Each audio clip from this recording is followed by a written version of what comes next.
Again, it's the annual Ehasz Top 25 for the 2011 college football season. This is the final segment, teams ranked 1 through 5. Number 5, the Oklahoma State Cowboys from the Big 12 Conference.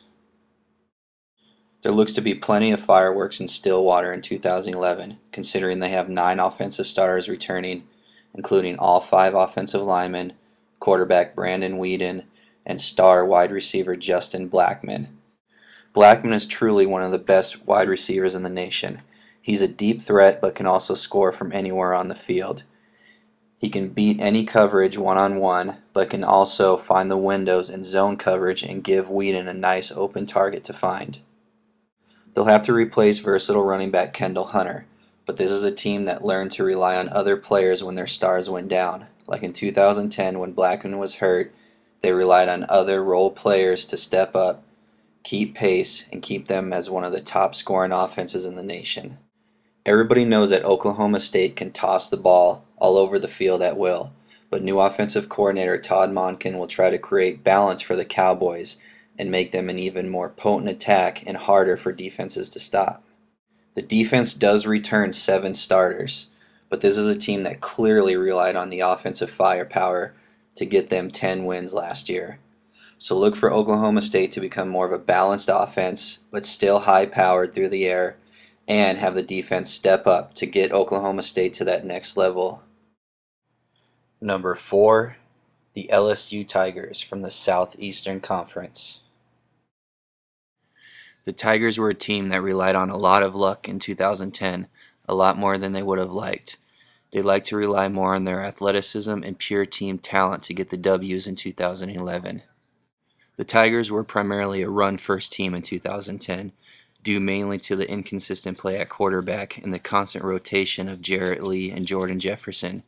Due to the rotation, the offense couldn't find one fluid starter and keep their motions in gear. Jordan Jefferson's passing performance in the Cotton Bowl gave Tiger fans hope that he can lead them with their arms and not just with their leg, and balance the offensive attack. They had a strong running game, but the passing game was weak. If Jefferson can take the next step as a quarterback and win games with his arm and not rely on the running game and his legs, look for the Tigers to compete for a BCS title. Their fast defense will probably be their strength again in 2011, but they lost key starters on each level of the defense, including Drake Nevis, Kelvin Shepard, and Patrick Peterson. They kick off the 2011 season with the neutral site game against the Oregon Ducks. The Tigers will try to outmuscle and outpower the Ducks, much like the Tigers did in the BCS national title game last year. This game could also be a preview to this year's national title game. Look for the Tigers to have a much more balanced attack on offense, still rely on their fast defense, and have Jordan Jefferson step up his game and become a passing quarterback. Number 3, the Oregon Ducks from the Pac-12 Conference. The Ducks have a great chance to make a second consecutive trip to the BCS national title game now that both quarterback Darren Thomas and running back LaMichael James return to run the nation's most explosive spread read option attack. They do lose key playmakers at the wide receiver position like Jeff Mayle, but the option attack should be able to score points at will much like they did in 2010. The defense will once again be fast and opportunistic and rely on key turnovers to set the offense up in good position to score a bunch of points. They have the speed on both offense and defense to keep up with anybody in the nation, but they have to become more physical. Auburn proved that the Ducks can be outmuscled, especially in the front 7, so it's vital for them to become more physical if they truly want to be contenders for a national title. Their toughness will be tested right off the bat with a neutral site meeting against the LSU Tigers. So their speed won't just win them the game because the Tigers have the muscle, so Oregon must become more physical to set the tone from Game 1 of the 2011 season. Number 2, the Alabama Crimson Tide from the Southeastern Conference. What was considered a relatively young and inexperienced defense in 2010, and the team's, quote, weakness, will no doubt be their strength in 2011 as they return 9 starters. They have NFL talent on all levels of the defense, particularly at the linebacker position, which is the best in the nation, led by Nico Johnson, Courtney Upshaw, and the physical freak Dante Hightower. All three have an excellent mix of size and speed and can cover the field from sideline to sideline. The secondary is also led by two future NFL stars, hard-hitting strong safety Mark Barron and rangy cover corner Dre Kirkpatrick, who is excellent in run support and constantly comes up to the line of scrimmage to make plays in the backfield or at the line of scrimmage.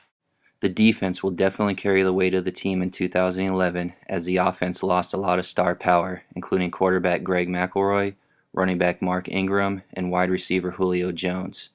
The quarterback race is wide open in Tuscaloosa, but whoever runs the offense will have the luxury of turning around and handing the ball off to the best running back in the nation, Trent Richardson. Richardson is considered by many to be not only a better pro prospect than Ingram, but a better all-around football player. He can carry the load in between the tackles and will definitely be able to take the pressure off the passing game. He is durable and will have no problem jamming the ball down the throat of the defense all the way down the field.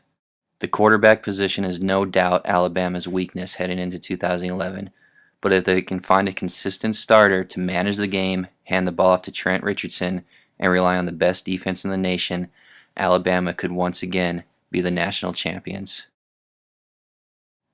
And the number one team in the nation, the Oklahoma Sooners from the Big 12 Conference. Oklahoma once again enters their season with high expectations as the most talented team in the nation. Oklahoma has always had one of the most talented offenses, not only in the conference, but in the nation, and that hasn't changed in 2011 as they're led by star quarterback Landry Jones and one of the top, most versatile wide receivers in the nation, Ryan Broyles. The combination of Jones and Broyles is lethal. Jones has a quick release and accuracy to get Broyles the ball to where he can score anywhere on the field. The defense is decent but not consistent enough.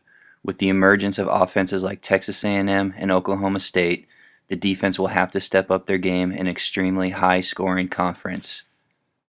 The Sooners have a rematch against the Florida State Seminoles, a game that will once again test their speed.